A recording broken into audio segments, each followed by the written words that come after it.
हूं डॉक्टर प्रेम कुमार शुक्ल पथिक और आप देख रहे हैं प्रेम सर की पाठशाला। कैसे हैं? बहुत दिनों के बाद आज हम हिंदी की बात करेंगे। हिंदी भाषा को सीखने का जो शुरुआत की थी आप लोगों ने, बहुत अच्छी रही।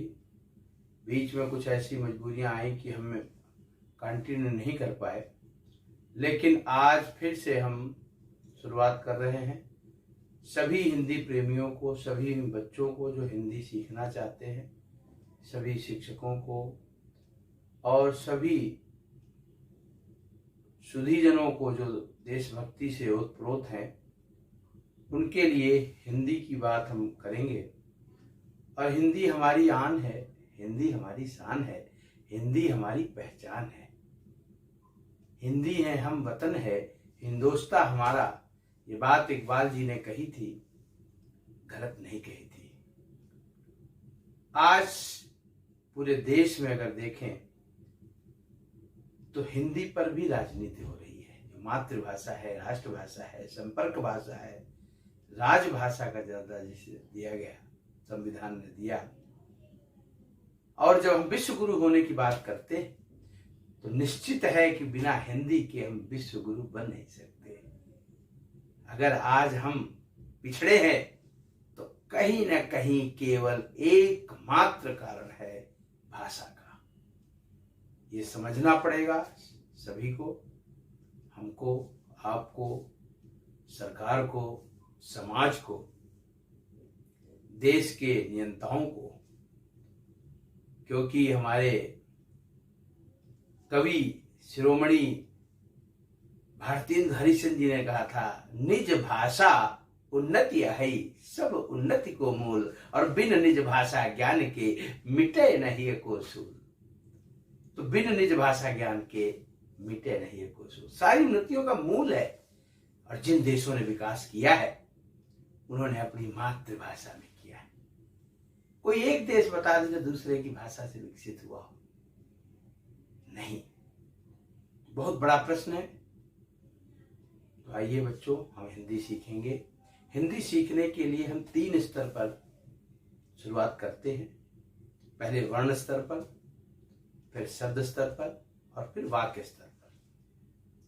वर्ण स्तर पर हम वर्ण विचार, वर्ण किसे कहते हैं, वर्णों के भेद और वर्णों के उपभेद और वर्ण की भाषा की सबसे छोटी इकाई, ये सारी चीजें हम उसके अंतर्गत सीखते हैं।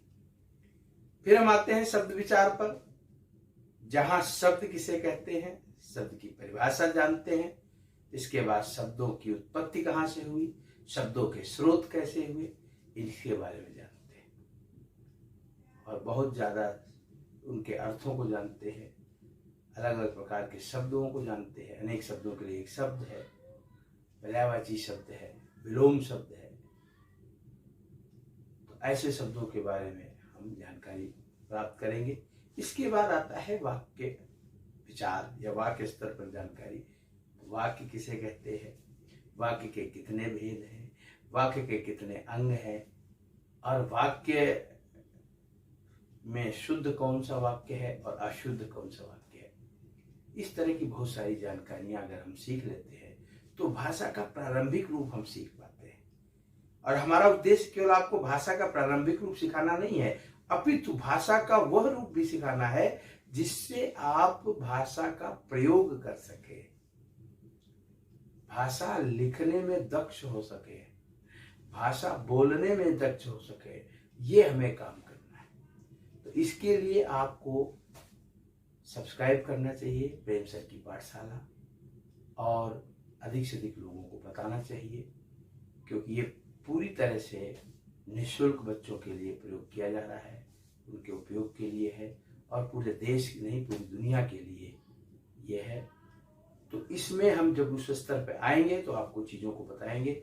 और सबसे बड़ी बात भाषा की है, भाषा के साथ साथ व्याकरण सीखेंगे, व्याकरण के साथ साथ हम साहित्यिक भाषा भी सीखेंगे, हम छंद शास्त्र को भी जानेंगे, और उसके बाद साहित्यिक व्याकरण को भी समझेंगे, और उसके बाद कैसे बनती है कविता, कैसे लिखे कहानी, नाटक लिखने का व्याकरण, ये सारी चीजें आपको इस पाठ के माध्यम से, इस पाठशाला के माध्यम से आप तक पहुंचेंगी। तो इसलिए मैं आप लोगों को पुनः धन्यवाद देता हूं, जिन्होंने हिंदी के प्रति अपनी जिज्ञासा, अपना प्रेम दिखाया, उन सभी को।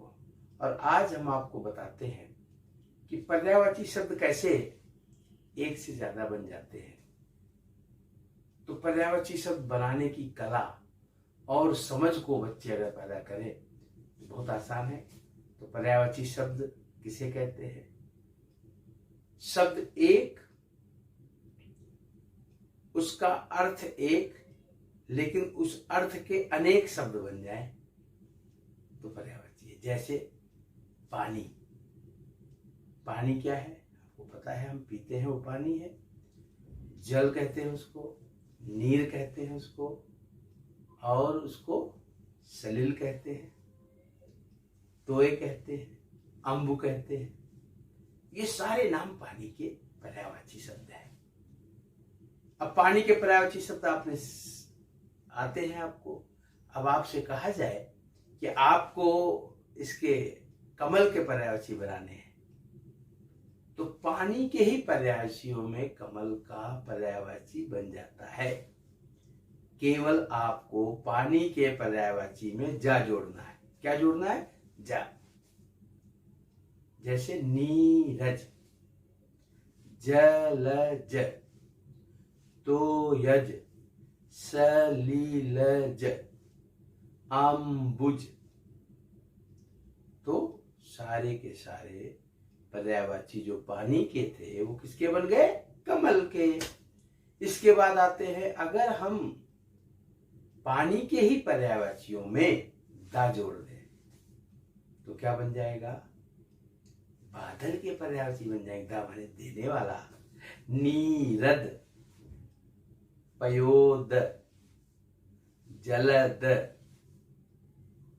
वारिद, अम्बुद, सलिलद।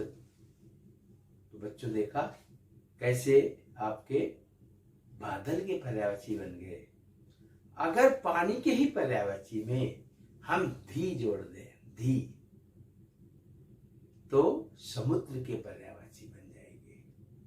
आपने हनुमान चालीसा में पढ़ा होगा, जलधि लांघी गए अचरज नाही।